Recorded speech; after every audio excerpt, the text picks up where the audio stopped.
Hello everyone, मेरा नाम है भावना और मैं निकली हूँ अपने गुरु की तलाश में।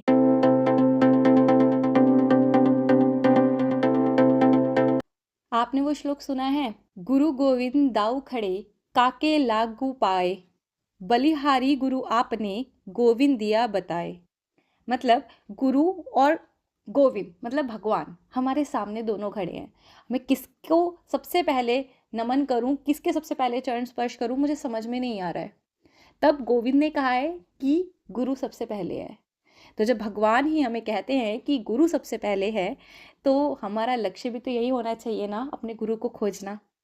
बचपन से मैंने अपने गुरु का नाम बहुत सुना है, बहुत जपा है और उनका कीर्तन सुना है। बचपन से उन्हें एज अ पिता, एज अ दोस्त बहुत सारी बातें करी है। मतलब मेरी ज़िंदगी में वो मेरे गुरु भी हैं, मेरे दोस्त भी हैं, मेरे पापा भी हैं, सब कुछ है वो मेरे।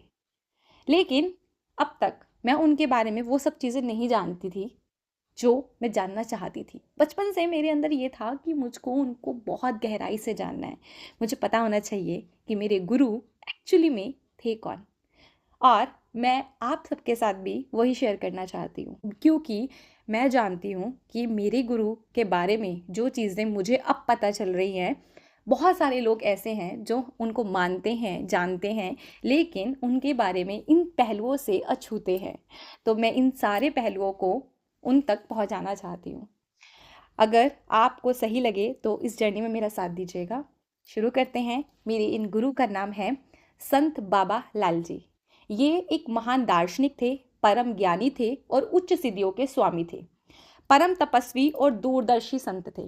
कहा जाता है कि इनके पास इतनी सिद्धियां थी कि ये योग बल से अपना कायाकल्प कर लेते थे। मतलब जब बुजुर्ग हो जाते थे तो तपस्या के सिद्धियों के बल पर वो दोबारा से एक बच्चे के रूप में आ जाते थे।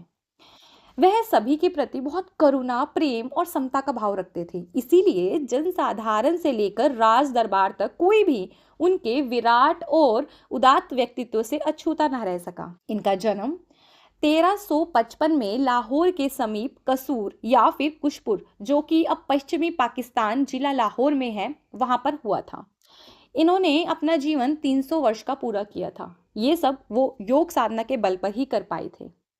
माघ मास की शुक्ल पक्ष की द्वितीया को उनका जन्म हुआ था, जिसे हमारे यहाँ पर दूज कहा जाता है। हमारे यहाँ पर दूज का बहुत ज़्यादा महत्व है।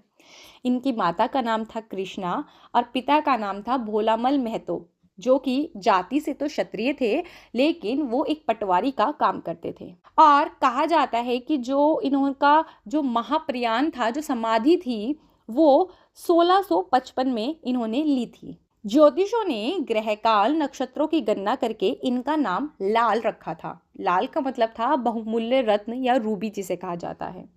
और कहा कि ये विलक्षण प्रतिभा का स्वामी, यह दिव्य बालक आध्यात्म के उन्नत मार्ग पर चलकर स्वयं तो मोक्ष की प्राप्ति करेगा ही करेगा, साथ ही ये आने वाली पीढ़ियों के लिए भी ज्ञान और मुक्ति का मार्ग प्रशस्त करेगा। 8 वर्ष की अवस्था में पहली बार अपने गुरु श्री चेतन दास के इन्होंने दर्शन किए थे और वैराग्य इनके अंदर तभी उत्पन्न हो गया था।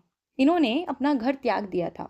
गुरु की शरण में रहकर वह वेदों, उपनिषदों और योगादि शास्त्रों का अध्ययन करने लगे।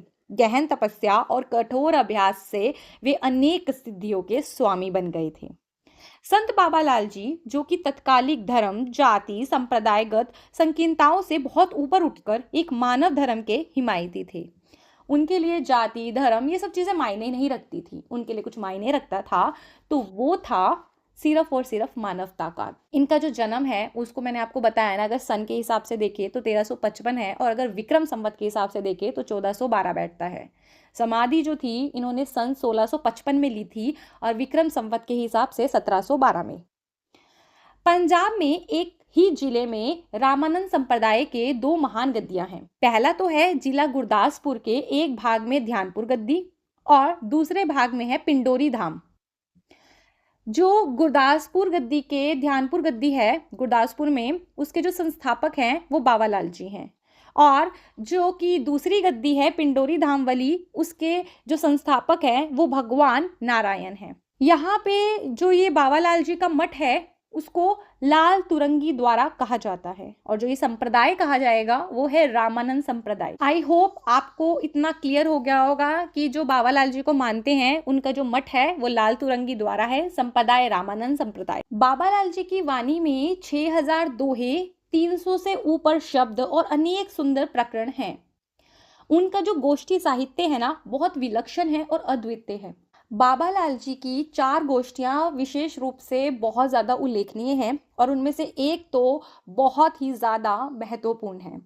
पहली है गोष्ठी बाबालाल जी व शहजादा दारा शिकोह के बीच में, जो कि बहुत ज़्यादा फेमस है और इसके बहुत सारे संस्करण भी हैं जो कि फारसी उर्दू में उपलब्ध हैं।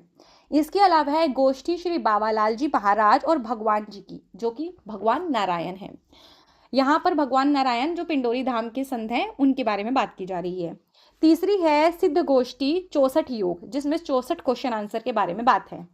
चौथी गोष्ठी है कि गोष्ठी बाबालाल दी गुरु नानक नाल हुई, जो कि अमृतसर में अभी भी संरक्षित है। पहली गोष्ठी है गोष्ठी बाबालाल व शहजादा दारा शिकोह की, जो कि बहुत ज़्यादा फेमस है और हमारा जो मुख्य फोकस रहेगा वो इन्हीं 7 गोष्ठियों के ऊपर रहेगा। लेकिन हम बाकी सबको भी कवर करेंगे, लेकिन अभी जो हमारा लक्ष्य है वो इन 7 गोष्ठियों के हर एक क्वेश्चन को कवर करने का है। इसमें बाबालाल जी और दारा शिकोह के बीच में जो भी वार्तालाप हुए हैं उनको इंक्लूड किया गया है। दारा शिकोह जो है वो शाहजहां का सबसे बड़ा बेटा है। अब हम बात करते हैं इसी गोष्ठी के अलग अलग नाम जो हैं वो है, पहला नाम जो इसका है वो है मुकालिमा ई दारा शिकोह व बाबालाल। दूसरा है रिसाला ए सवालो जवाब। तीसरा नाम है इसका सुवाए मारिफत। चौथे नाम से है गुलजारे इसरार। पांचवा नाम जो इस गोष्ठी का है वो है नादिरुनी कात। छठा नाम है मखजन नुकात। बाबालाल जी और दारा शिकोह की जो ये गोष्ठी है ये अलग अलग नामों से संकलित है। ये 6 नाम मैंने आपको बता दिए हैं। दूसरी गोष्ठी है गोष्ठी श्री बाबालाल जी महाराज और भगवान जी की। इसमें कुल 11 प्रश्न किए गए हैं बाबालाल जी और पिंडोरी धाम के आचार्य श्री भगवान नारायण जी के बीच में। इनकी जो शैली है वो गद्य और पद्य दोनों हैं। तीसरी गोष्ठी है सिद्ध गोष्ठी या फिर इसे 64 योग के नाम से भी जाना जाता है। इसमें 64 क्वेश्चंस है। नाथ संप्रदाय और दर्शन पर प्रकाश डाला गया है इसमें, साथ ही इसमें उस समय के ढोंगी साधुओं पर भी प्रहार किया गया है। चौथी गोष्ठी है गोष्ठी बाबालाल दी और गुरु नानक नाल हुई। इस गोष्ठी में एक हस्तलिपि प्रति सिख हिस्ट्री लाइब्रेरी अमृतसर में अभी भी उपलब्ध है। नाम से आपको पता चल गया होगा ये बाबालाल जी और गुरु नानक देव जी के बीच में हुई है। दारा शिकोह ने अपनी पुस्तक हसनत उल आरिफिन में लिखा है बाबालाल एक आरूढ़ योगी हैं और इनके समान प्रभावशाली व उच्च कोटि का कोई महात्मा मैंने हिंदुओं में नहीं देखा है। इससे अब आप समझ गए होंगे कि जब दारा शिकोह बाबालाल जी के बारे में ये सब बोल रहा है तो सोचो कि वो कितने महान होंगे और कितने ज़्यादा सुलझे हुए और तपस्वी होंगे।